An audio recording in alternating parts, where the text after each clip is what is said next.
Everyone, Amtrak and CSX Rafinio, and we got a train close to like 120. It looks like our friend.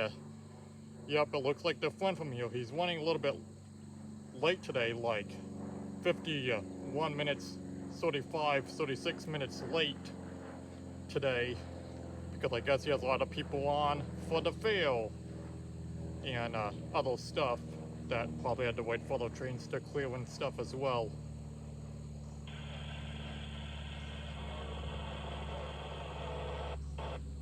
But yeah, it's him.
There he goes.